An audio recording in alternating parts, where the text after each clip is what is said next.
Well, what do they call you? What do they call me? Yes, sir. By chance, do you have an alias or moniker or anything like that, sir? Wicked. Wicked, what are you incarcerated for and how long is your sentence? Currently serving 10 years for assault with a deadly weapon. It wasn't originally assault with a semi-automatic handgun. It got dropped to assault with a deadly.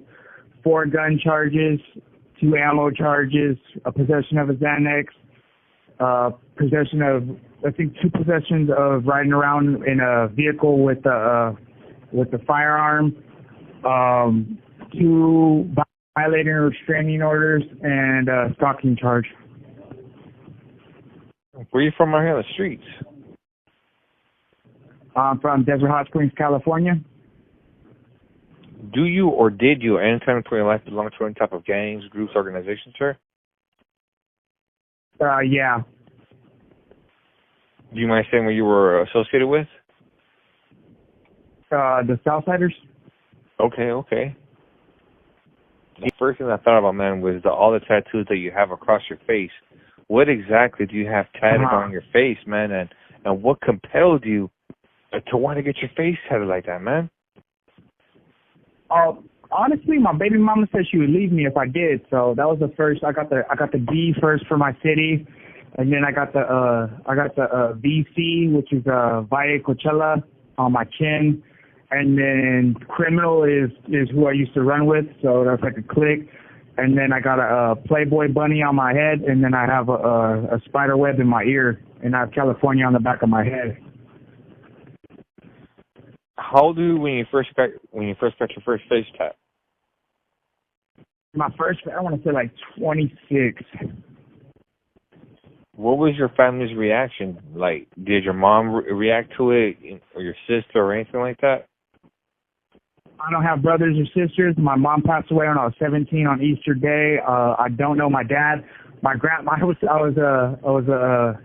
Wasn't too thrilled to show my grandma. She'd seen it probably like 2 months later, and she was not happy about it. But what can she do? I was raised by a single mom. I'm the only black sheep in my family. I'm the only one like this besides my dad. My dad's dad, I guess, used to be. I'm Italian and Irish. I'm Italian and Irish, and my dad's dad was actually a made man in New York.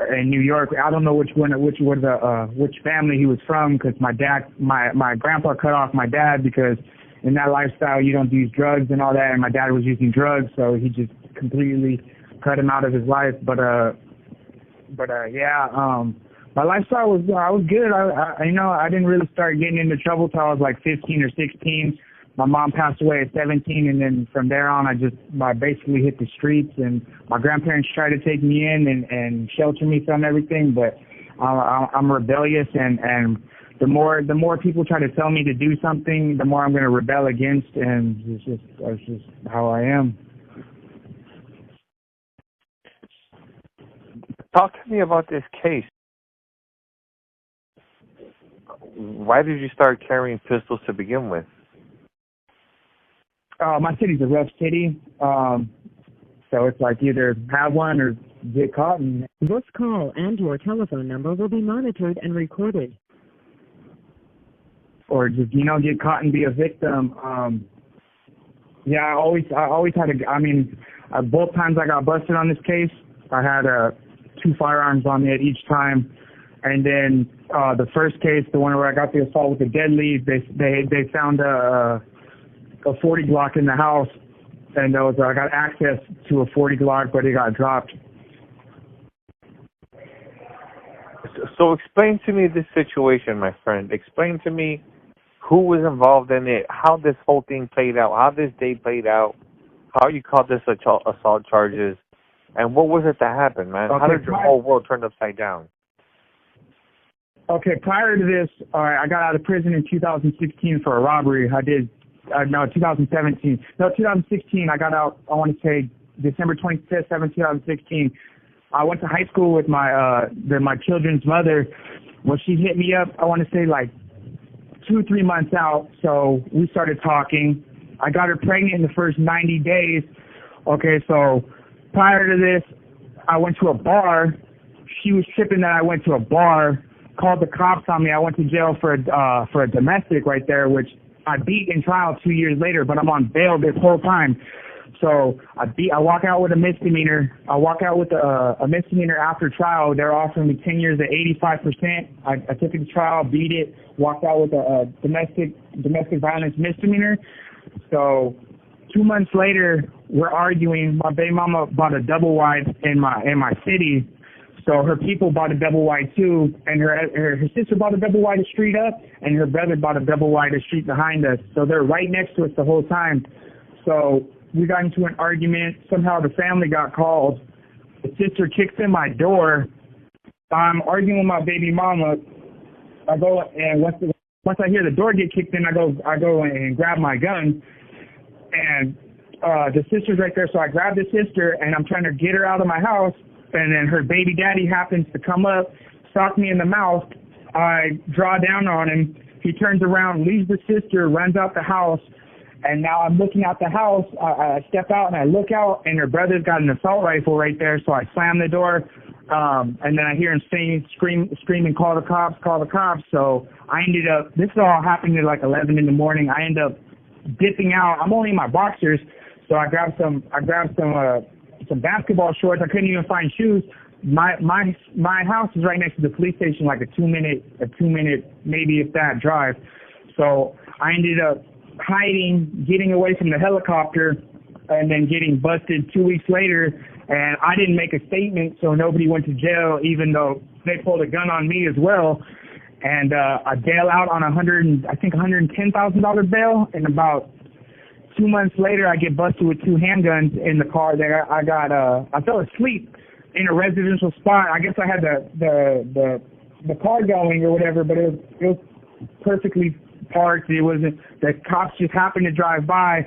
They see me clutching on my backpack. They take me out. Whatever. I get arrested for 2 guns, and then the last day out, I bailed out again on a $10,000 bail, which they messed up because they gave me only a $10,000 bail. I paid the $1,000 right there, but I went to court 3 months later. While I'm at court, my public defender says, look, they're going to revoke your bail because the bail was too low. I'm like, well, that's not my problem. You guys gave me a bail and I paid the bail. So he gave me the options of what you want to do. I told him, like, let me make a phone call, and I took off from there. So I'm on the run for like, I don't know, I want to say like a good 3 months. And I go by, I'm in the streets doing whatever I'm doing. And my baby mama calls trying to get me home. She said she slept with one of my homeboys. So I sent her a picture of me and the homegirl making out. We pull up to the crib. My big mama happened to be outside. My big mama beats up my homegirl. We jump in the car. She calls the police. And then, mind you, I still have the misdemeanor domestic with her, so we're not even supposed to be around each other. So we get to a hotel right there, and then she happens to go to that motel. I'm probably on the third floor. I'm looking down into the parking lot, and she's on the phone. This call and your telephone number will be monitored and recorded. I could see the police coming up the street, so she called the cops again on me and got me a stalking charge. So, yeah, it was a lot of stress and just being in that lifestyle, and then her manipulating me, using the kids against me, and me wanting to be with the kids even though we're not meant for each other. But, yeah. So how much time did you end up getting for these incidents right here, man? I got 10 with half with no strikes. So I'm doing 5 years. I mean, I've lived it. I've lived this lifestyle for 15 years. I've been to prison. I've seen this, and it's just, if this is really what you want with your life, I mean, I can't tell anybody what to do, but I'd advise people to enjoy their freedom while you have your freedom. I mean, it's lovely. You have 6. I would just say live your life and be happy with waking up every day, not living in a box, and you get to go live and be around women or whatever you prefer. Just take a shower by yourself, man. This ain't the lifestyle right here for anybody. This is trash. That fast life is fun, don't get me wrong. I loved it while I did it, but if I could go back and do it all differently, I'd go back and do it all differently. They can contact me on that Getting Out, I think it's Getting Out, the Getting Out app, and my booking, my name is Michael Evangelista, and my booking info is BT4226. Now, to be honest, I'm just looking for conversation. I'm not looking for nothing crazy. Like wherever it goes, it's nice to be able to talk to females and just be a part of like the world, I guess. Not because this place makes you feel like you're forgotten. Like people don't care. And I reached out to friends in here, and like it's just cool talking to people. People be going through it out there. People might not have anybody. Conversation's always good, and that's it, really. I'm not looking for nothing major, just conversation.